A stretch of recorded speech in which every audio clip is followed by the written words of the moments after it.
How important is this game? Yeah. It's huge. I mean, it's huge from a national standpoint because obviously, if we lose this game, they're gonna kick us out. They don't want us in there anyway.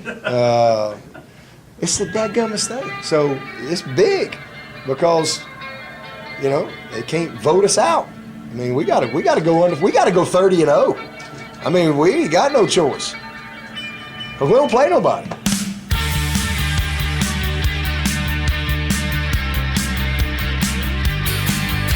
Okay, here we go. Number 2, Ohio State versus number 3, totally disrespected, written off. They have no chance in this game if you're talking to Dabo Swinney, Clemson. This is the college football playoff semifinal in the PlayStation Fiesta Bowl. It's coming up less than a week now, December 28th, 8 p.m. Eastern in Glendale, Arizona. The game will be broadcast on ESPN. I assume it's going to be Herb Street and Fowler on the call. Clemson's a 2.5-point favorite. The over-under is 63. The game is basically a pick'em, but you wouldn't know it from the predictions by the vast majority of the national pundits, which include Colin Cowherd of Fox. He's picking Clemson. Matt Leinart of Fox is picking Clemson. ESPN's Adam Rittenberg, Desmond Howard, Greg McElroy, Todd McShay, all picking Clemson. 9 of 11 CBS Sports college football writers, including Dennis Dodd, Jerry Palm, picking Clemson. Danny Cannell, Brian Jones, Aaron Taylor, Randy Cross of CBS Sports, picking Clemson. Pat Forty of Sports Illustrated, Clemson. Stuart Mandel, Bruce Feldman of The Athletic, Clemson. Bill Bender of The Sporting News, Clemson. Steve Lassen, Mitch Light, Mark Ross of Athland Sports, all picking Clemson. Dabo Swinney's been trying to play the disrespect card going into this game. I have no idea how well that's going over. I can't imagine it's going very well because the Tigers are technically the Vegas favorite, and everybody who's anybody among the national analysts is picking Clemson. I think Urban took the Buckeyes. Yeah, out. Urban Meyer. Okay, yeah, who's Urban Meyer going to pick, right? And then I also saw Joel Klatt reluctantly picking Ohio State. He's been covering Ohio State all year, and he picked Ohio State with a massive hedge, saying he could see Clemson winning as well. Frickin' nobody thinks Ohio State can win this game. That's kind of how I thought. I love it, man. I love it. Yeah, I love it too. All right, well, let's go around the horn, guys. I just want to get an initial thought or two from each of you on this matchup. Chad, why don't we start with you? Give me a couple thoughts on the matchup. Well, I'm so excited for this game. As you guys know, I'm not a big fan of Dabo Swinney. I can't stand the prick, and I want to win this game so bad. But, they've got fast players. We probably will not see speed. We have seen speed like this all year. Their defensive line is pretty solid. I know they did lose a lot of good players, but I think the offensive line is going to be up to the task, man. I'm so amped. I've been thinking about this game since they announced it. I can't wait till next Saturday night. All right. I think Fields is going to be 100%. I think we're going to be right at ball, man. I just can't wait. All right. Mike, what do you think?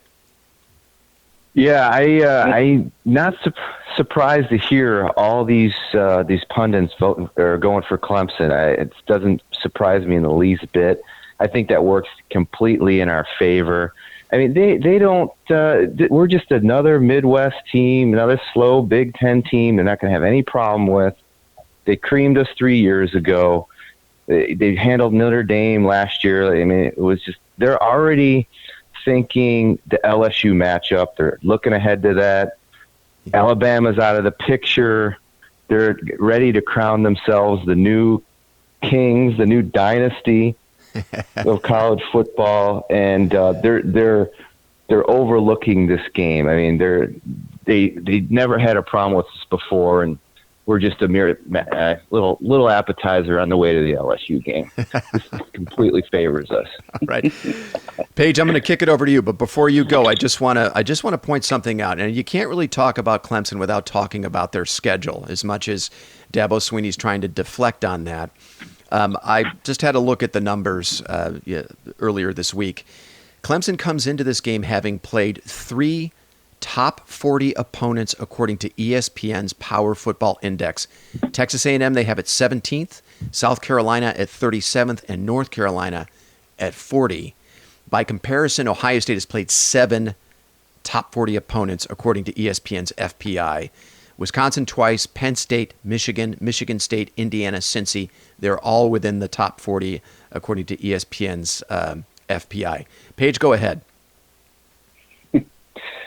Corcoran, that's hilarious. You don't think they're a little bit worried? You just think you don't think that they're not taking this game seriously? I totally think they are. Now that being said, Jesus, man, that Dabo Sweeney, he is unbelievably unconscionable, man. He did an interview. I don't know if you guys saw it with Marty Smith or something. I was actually listening to it this morning. And like the guy asked him like 2 questions and he talked, I swear to God, for 15 minutes on each question on just pure freaking dribble about they don't get the benefit of the doubt. He must have said it 5 times. You know, and it's almost as if he wants like, I don't know, like Coach Decade of the Year award. Yeah, great, dude. You've won 28 games in a row, but since when did what happened last year matter? What happens this year?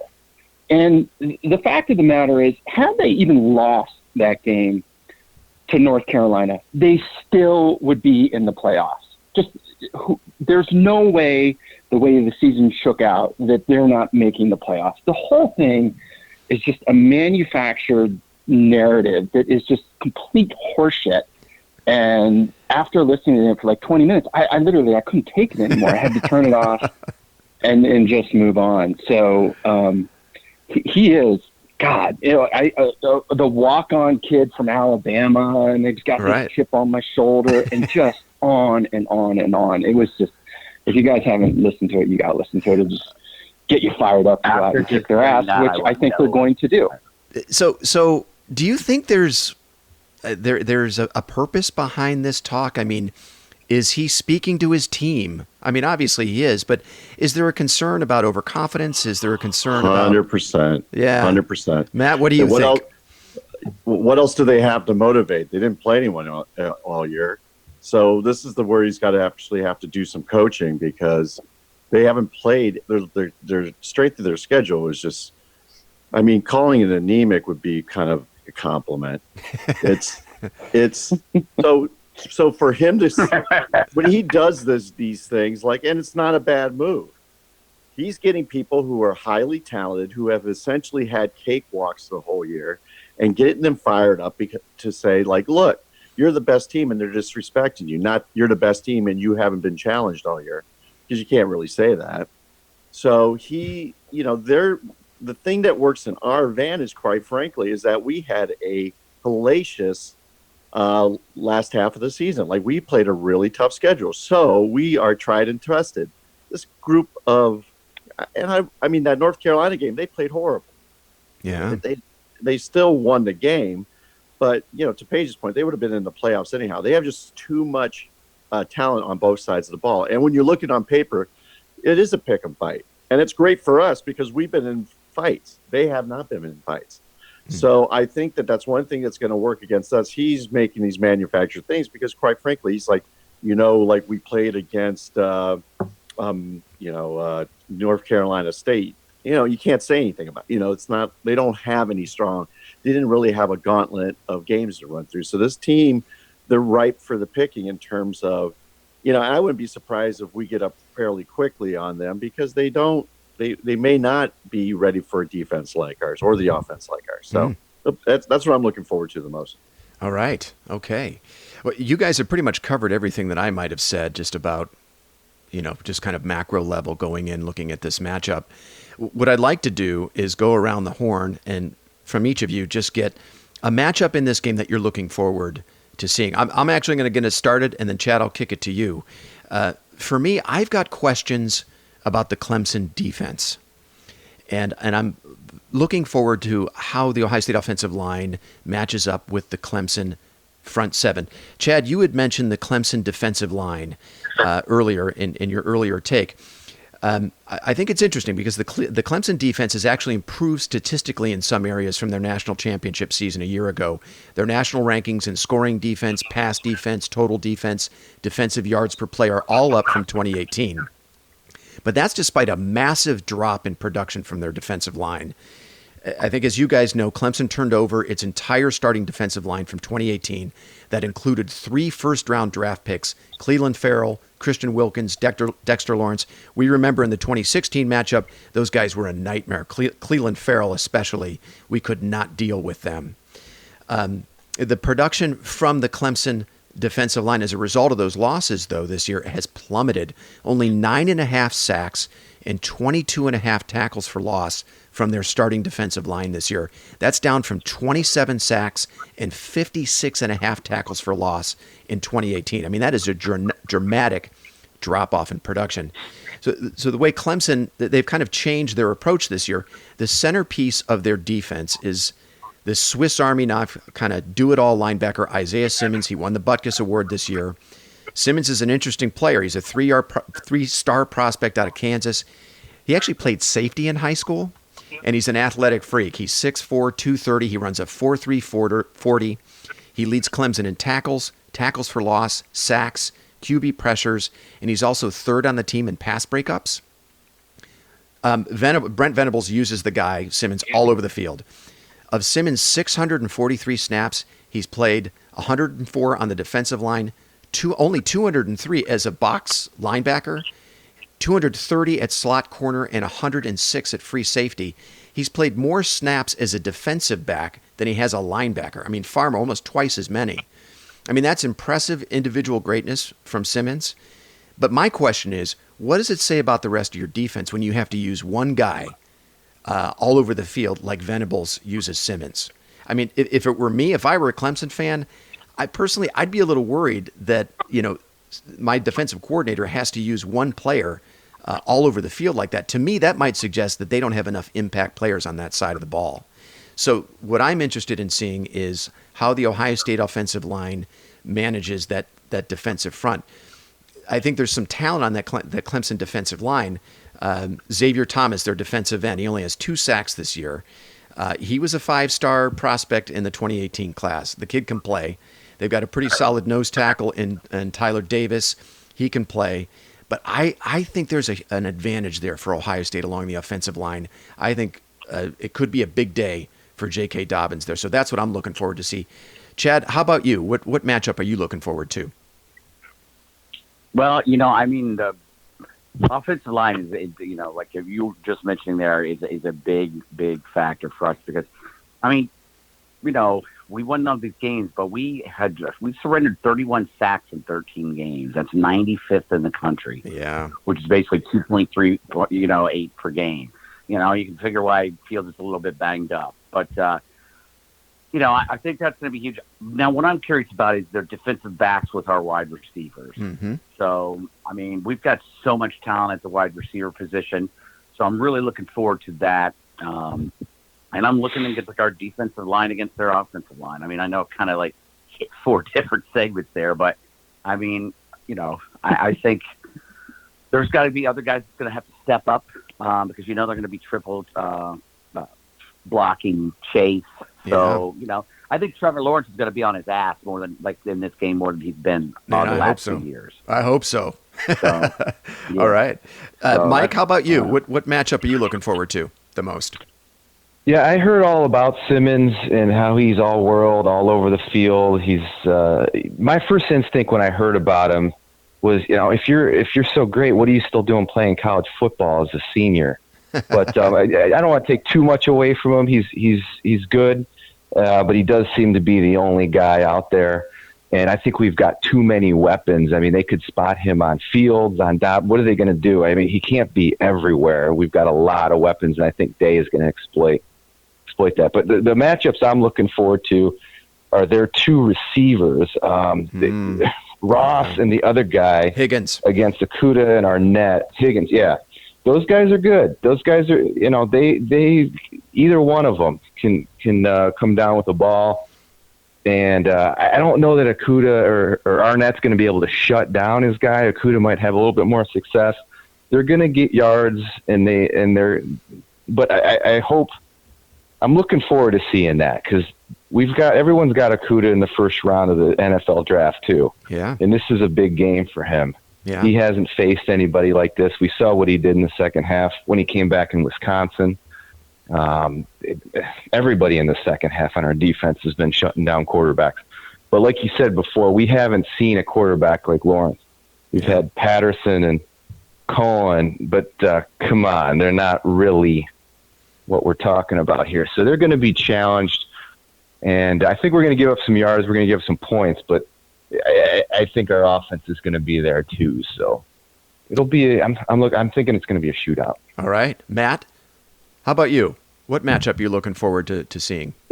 I'm actually looking forward to seeing Dobbins versus their linebackers and their defensive line. How our running game is going to do, and you talk about what some of the things are beyond our concerns. It's the flip side of that is like ATM versus our linebacker group. So I think you can talk about Fields and Lawrence all you want, but who wins the running game may win the overall game, is in my opinion. So I'm looking forward to that. All right. Paige, how about you? Yeah, I agree with Sloaner. I think Lawrence is going to make plays. Those receivers are just going to make plays. They're going to score points. But so are we. And I think the game, Wade against their third receiver, Kuda Arnett, is critical.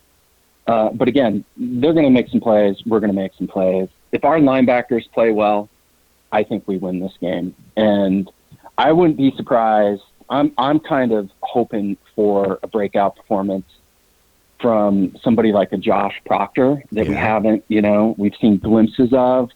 But when you get to this time of year, it always seems like the guy comes out of nowhere, right? That's just been lurking in the shadows. He's got great talent that can just be an X factor in a game like this. And we all know some of the deficiencies of our linebackers. And that guy just being rangy out there, being able to make some plays, I think is going to be critical for us. I think it's going to be a really high-scoring game. So I'm not going to freak out when, T. Higgins, whatever, catches a touch, because that's going to happen. Yeah. But if our linebackers play well and we get some critical stops, I think we're going to be in great shape. And then the other thing is, our offensive line.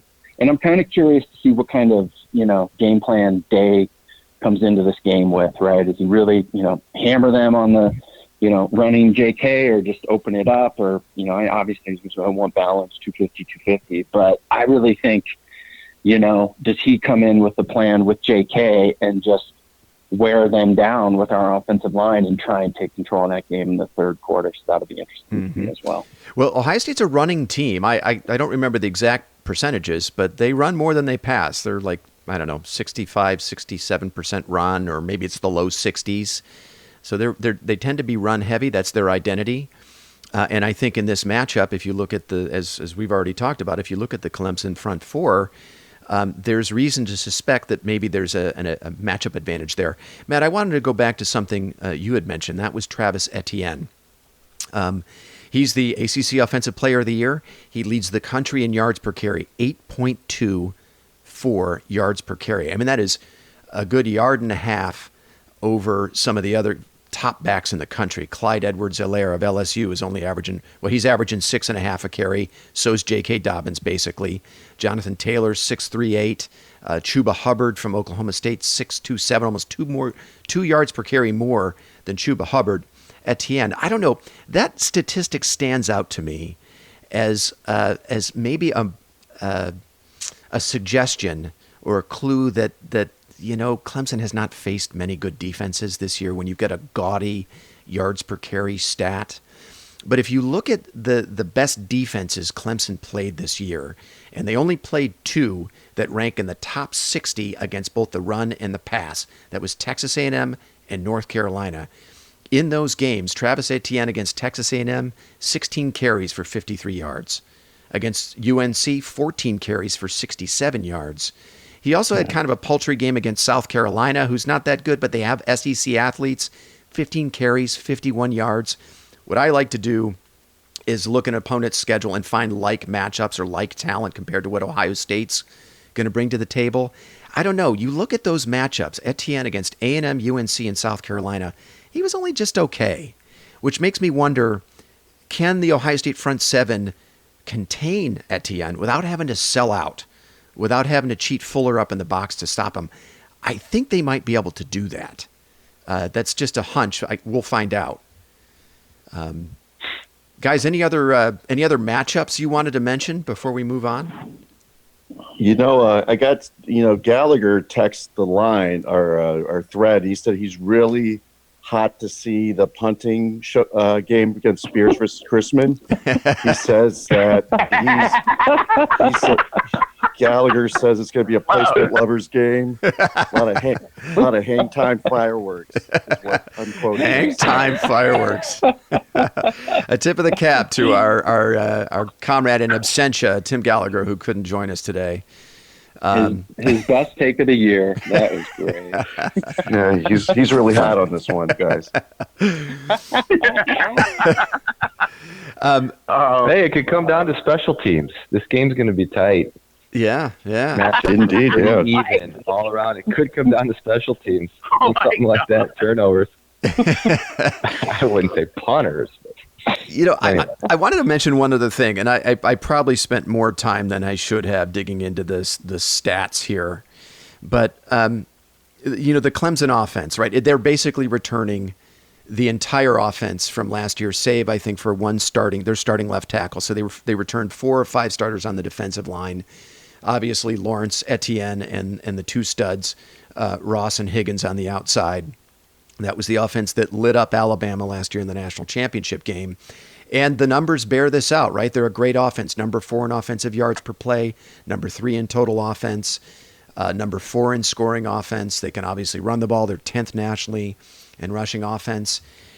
I'm personally, if we're talking about concerns, the vertical passing game with Lawrence, T. Higgins, and Justin Ross is scary good. And Higgins in particular, because he's the kind of guy that can pull down balls in traffic, even balls that aren't well thrown. He can catch off his body. He's got a giant catch radius.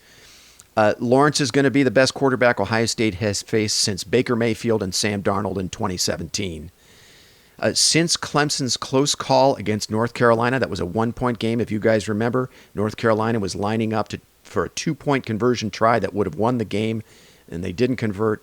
Clemson hangs on. Since that game, Trevor Lawrence has thrown 26 touchdowns and 3 interceptions. I think that's the best mark of any quarterback in college football. However, these are the national rankings of the pass defenses he's faced over that span.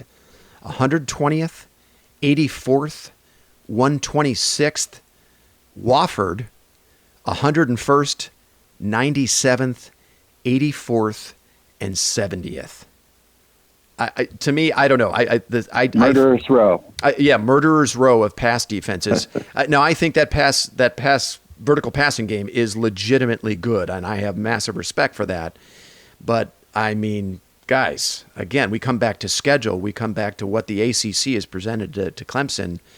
I don't know. I mean, there's reason to suspect that this Ohio State defense is kind of uniquely built to contend with this Clemson offense. You've got a great pass rush led by Chase Young and a group of, 5-star elite corners, defensive backs to contend with him.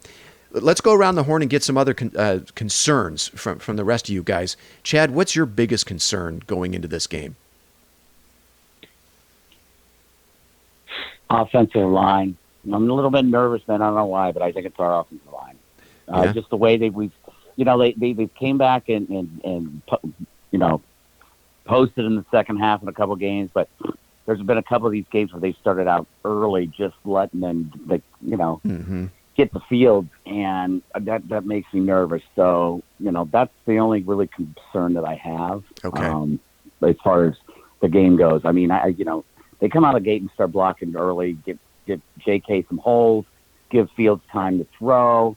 We win this game handily. But if they start getting the field early, it's gonna. I don't want to deal with that second half, into the game bullshit where I'm walking around like my anxieties, like I'm smoking a carton of cigarettes. So Yeah, the offensive line in pass protection, you make a really good point, right? Fields has been sacked 27 times this year. And compare that to Trevor Lawrence, who's only been sacked 12. And I think some of that is on Fields because he holds the ball too long. He tries to extend plays. And as we've said a million times on this pod, you live with some of that. But I agree with you, Chad. That would be a concern. Now, they're going up against a Clemson front four that doesn't generate a lot of pressure. They really rely on their linebackers and their secondary to get pressure. But I think that is a legit concern. I'm right there with you. Mike, how about you? What's your biggest concern going into this matchup? Yeah, I agree with that. If we can establish a run game, we're home free. Just against Michigan, we just ran right over them. I was like, we got this. So as soon as we establish a run game, it just opens up everything else. But that's a lot to ask. And I think we need to be a throw first, run second offense this game, and I'm relying on Day to have that, and Hartline to have that game plan ready. My biggest concern, I want to see Fields. Most of those sacks he takes are indecisiveness on his part. Mm-hmm. He's holding the ball too long. He's looking off. He just isn't. He's just not the best player he could be yet. He's great. He's awesome. He had a great year. Yeah. But against a good defense, I just want to see him drop back and look off one or two and fire. Just fire. Mm-hmm. Don't just be confident in yourself that you can make the throw and make the throw. I don't think it just reminds me of Barrett and his read run offense and his plotting, and they hurried up off the field the last time around, and that's what doomed us. Yeah. We got to stay on the field. The offense has got to stay on and give our defense a rest. Our defense played not that bad last time against Watson and those guys. Yeah. We had an interception in the first, two interceptions. They just got worn down. Yeah. We just eventually just couldn't stop them anymore. And this offense we're facing is just as good. So our offense has got to stay on the field, and Fields has got to pick them up. He's got to make the throws, the quick throws without dancing around too much. Yeah, it'd be interesting. That's what I want to see. It'd be interesting to see what Day installs to help Fields make quicker decisions. Now he's going up against a great defensive coordinator in Brent Venables, right? He's had 3 weeks to prepare, and he is a magician with the way he mixes up his fronts and does a bunch of pre-snap stuff to confuse quarterbacks, and he mixes up his coverages. And I think we've already discussed, Chad, your concerns with the offensive line and their inability sometimes to pick up blitz packages and that sort of thing. And now, Mike, you mentioning Fields sometimes getting confused and not being decisive enough. I mean, that is a concern there when you're looking at, a genius like Venables and what he can do, kind of disguising blitzes and coverages and that sort of thing. How about you, Matt? What's your greatest concern going into this game? Well, the greatest concern is, the start of the last couple games where we had to kind of send a mystery machine looking for our linebacker crew. It's like, hey, where are you guys? Are you, what's, Werner and crew, where are you? And it's like, that's the biggest concern of mine. Because we got, Wisconsin and Michigan both have limited offensives, and they were carving us up. And it was mostly due to poor tackling and crap in the first half. Linebacker. Yeah, in the first half. I mean, they didn't have the talent to finish the job, to be perfectly candid. So this team does. What linebacker crew is going to show up? Is the one that played most of the season, or the ones that played the last couple games in the first half who just looked out of sorts? So that is by far my biggest concern, because even when we made adjustments, it was more the defensive line and the secondary that made the bigger adjustments. Mm-hmm. The linebacker play didn't really pick up noticeably, at least. If I see Werner missing tackles, and that's gonna be something that they're gonna exploit. So I'm hoping that their game with the rest and everything, that Harris and Browning and Borland and Werner can all bring it with a little bit more force, like they were doing at the beginning of the year. I wonder if this might be more of a Baron Browning game than a Tough Borland game, just given the speed and skill. I wonder how. Maybe. Yeah, I wonder if we'll see a little less of Borland in this game, and more of Browning. And Paige, you'd already mentioned Josh Proctor. Maybe Proctor, you see a little bit more of him. He's a big hitter. He's an athlete. Especially if you're worried about getting beat deep, maybe they play a second safety, rather than just having the single high safety with Fuller, which they've been doing all year. Maybe there is more snaps for the guys like Browning and Proctor. Paige, how about you? What's your biggest concern going into this game? Sloaner just said it perfectly. So I'm going to pivot off that and just, you know what? Let's not focus on our concerns. And the other thing, it is funny. I've said this a few times on the pod. We do all these pods. This is like the 22nd one, and we never talk about Chase Young. Right? We have the best fucking player on the field. He's, come on. So what do we do? He's got to step up. And if they're going to triple team him, then the other guys on the defensive line have got to wreak havoc, right? Yeah. And so pick your poison here, Clemson.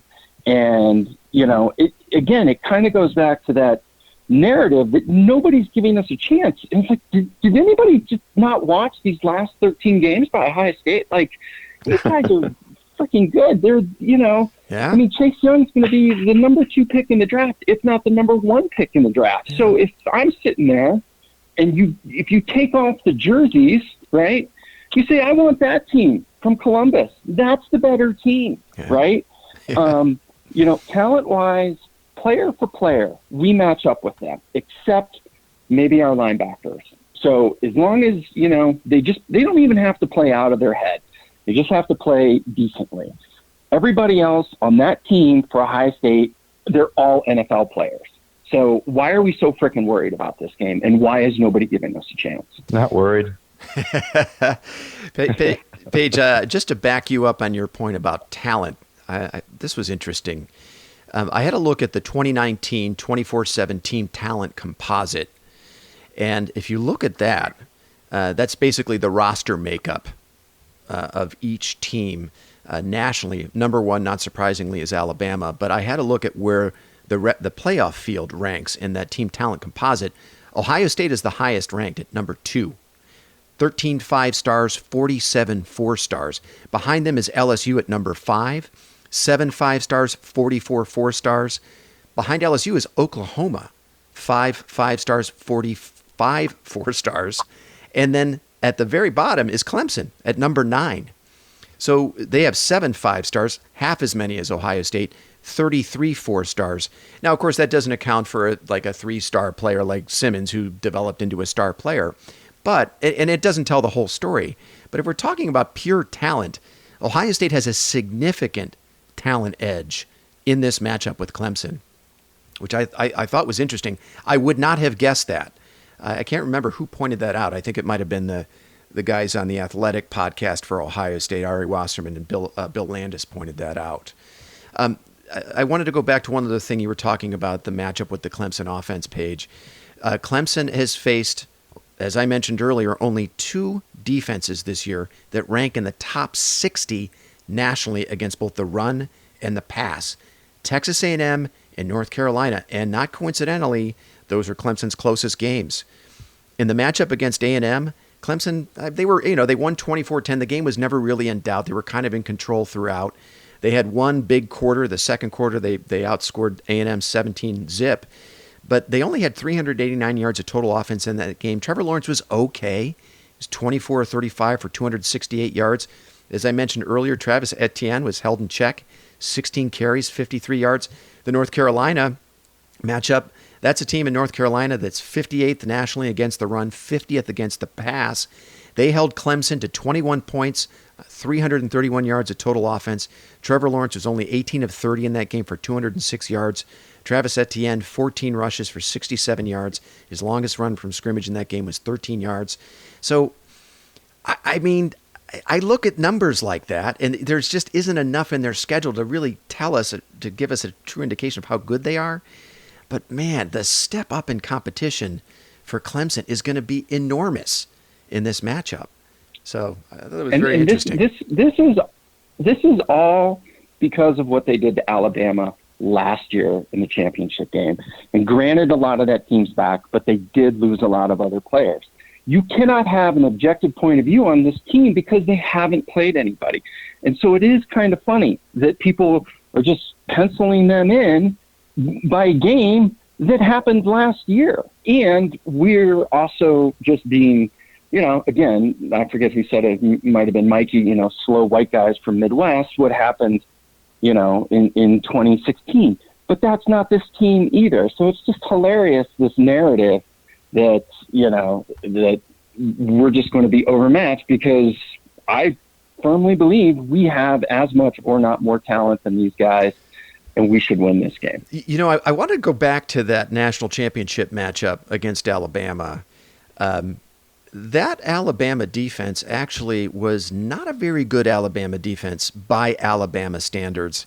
They were 16th in total defense last year, 33 in passing yards allowed, 23rd in team pass efficiency. They were 19th against the run. It was just kind of an okay Alabama defense. I wonder, has Trevor Lawrence seen a legitimately good defense in his entire career at Clemson? We'll see. I don't know. We'll see. I think he's legitimately good. I mean, everybody wanted this kid coming out of high school. Higgins, Etienne, all those guys could play anywhere in the country. I think they're going to be stars in the NFL. But again, I go back to, who have they played? And I think that's a legitimate question. Guys, any other concerns you wanted to mention? All right. So now it's down to brass tacks. I want to get some predictions from you guys. Chad, I'm going to kick it over to you. Give us a score prediction. Buckeyes 43, Clemson 27. Wow. 43-27. I got to throw out a quick prediction for my nephew Hayden. I was with them for Christmas of the weekend. He's taking the Buckeyes 35-21. 35-21. Okay. Matt, give us yours. I have us winning, doing 5 touchdowns and 2 field goals to their 4 touchdowns and 1 field goal, 41-31. 41-31. Okay. Paige. I predict, unfortunately, this is going to be a 4 cigarette pack game for Mr. Plummer. It's Bogus. Totally. You better go buy an extra carton. Now, I was thinking about, I kind of think it might play out similarly to the Alabama semifinal game, right? Where we fall, behind early, and then everybody starts to freak out. But then we pull close, and then, it's a pretty tight game at halftime, but then we just start to pull away in the second half. So that's what I'm expecting. I just think we'll wear them down on the offensive line. JK is going to have a huge day. So I'm thinking something along the lines of 44-34 Buckeyes. 44-34 Buckeyes. Okay. Mike? Yeah, I'm right in that same area with all you guys. I was thinking 42-28 before Chad said his. Yeah, I think we're gonna go play toe to toe with them, and I just got to go back to this whole thing about everybody picking Clemson. I think they're fans. The coach could say whatever. Dabo could say whatever he wants, and players probably hear that every single game. Hey, watch out for this Virginia Tech game. Every single game. What else is he going to say? He's got to get them up for something. But after a while, that goes in one ear, and the players just kind of dismiss that. And I do not discount what the fans are thinking and what the pundits are saying. That gives them a feeling that, okay, they sort of dismissing what a coach says to them all the time. And they feel pretty good about this. They're already looking to LSU, I believe. They're thinking another team from the South is the only team that can play with them. And yeah, I think we're going to give them more than they can handle. So I'll adjust mine a little bit. I'm going to go 37-30. But yeah, it's going to be the over. And obviously, we're gonna cover there. All right, I like it. Yeah, I think the stars are going to have to shine for Ohio State in this game, and I expect that they will. You know, Fields, Dobbins, Olave, Young, Okudah, Harrison, those guys. I think Lawrence, Higgins, and Ross, I think that vertical passing game from Clemson is just too good to be for any college defense to shut them down completely. But I think Ohio State has the personnel up front, starting with Chase Young, and in the secondary with Okudah, Wade, those guys, to limit those big plays in the passing game. And I don't think the Ohio State front seven is going to have to sell out to contain Travis Etienne. Now, we've seen lesser defenses in Texas A&M and North Carolina do it without having necessarily to sell out. As I mentioned before, the statistics say the Clemson defense is elite. I question how good it actually is. They're not nearly as good along the defensive line as they were in 2016 and 2018. As we remember in that 2016 matchup, you know, one of the two massive advantages they had were at quarterback and at defensive line. That's not going to be the case in this matchup.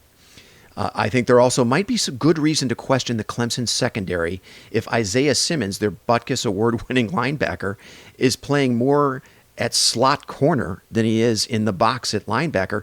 And by the way, if you want to put Isaiah Simmons on a veteran slot receiver like KJ Hill, I'll take that matchup. I think KJ Hill's going to win some of those battles, as athletic as Simmons is. I think Brent Venables has kind of been using smoke and mirrors to give the appearance of an elite defense this year. And I expect the Ohio State offense could have a big advantage there, as I've already mentioned. And I agree, it could be a big night for J.K. Dobbins. I'm expecting that. It's really Ohio State who should be playing the disrespect card here. We've already mentioned it. All the national analysts on all the major platforms are picking Clemson by a very wide margin. I think Ohio State's going to come into this game with a massive chip on their shoulders. I expect it's going to be a very pro-Ohio State crowd in Glendale, as it always is for the Fiesta Bowl. This is a big step up in competition for Ohio State, to be sure, but a much bigger step up for Clemson, who hasn't played a true top 25 opponent since Texas A&M in week 2. I'm sorry, I'm not counting Virginia in the ACC title game. They're a fake top 25 team. They've been propped up by the playoff committee. UVA is like 44th in the FPI, 30th in the Sagarin. They're 91st in the country on offensive yards per play, 56th in defensive yards per play. They stink. I like Ohio State in this one, 34-24. I think it's going to be a little lower scoring game than people think. And they're going to surprise some people. That's the way I see it. And then onward and upward to New Orleans. Guys, before we wrap it up, we're getting close to about 50 minutes. Do you guys want to give a quick prediction on the other semifinal? Just doesn't have to be a score, just who you see coming out of that game. Chad, how about you? How do you see that game playing out? Just give us a quick... Blowout LSU. Blowout LSU. Matt, how about you? America's team will win, LSU. All right, Paige? Where are we at, Plumber? You're down 20, is that right? Yes. All right, I'll take the you don't sound very confident there, buddy. Oh, no, dude. What, you want Oklahoma? Yeah, I'll take the points in Oklahoma. All right. All right, dude, you're on. $20. All right. I don't think Oklahoma's going to win, but I don't think LSU is as good as everyone thinks they are, especially with their defense. And I think Oklahoma is going to be able to put up some points. And so I'd definitely take the points on that, and it wouldn't surprise me. Actually, I think I'm taking Oklahoma straight up W. Whoa. All right. Okay, I like it, Mike. You just talked yourself into it. Okay. Mike, how about you?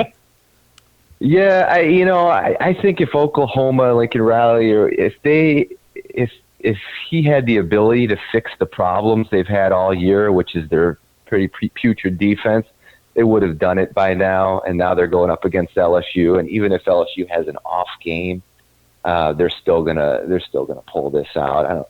What is the line? 12, something like that.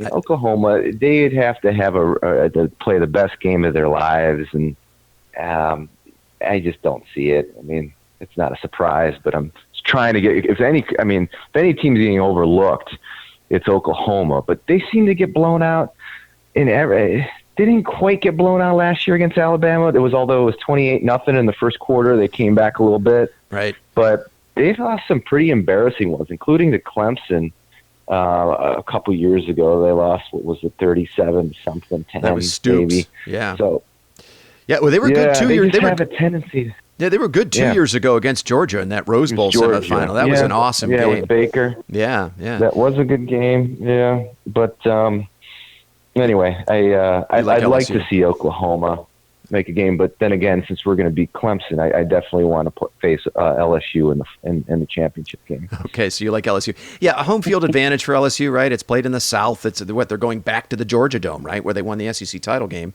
I believe that's where they play the Peach Bowl. And but Paige, I it's something you said. I kind of agree with you. I mean, Oklahoma's, they're a proud program. They've been to the playoffs, 3 times out of the last 5 years, 2 in a row. This is their 3rd appearance in a row. You got Jalen Hurts, he's been in a lot of big games. He's tough. He's not going to be intimidated at all by LSU.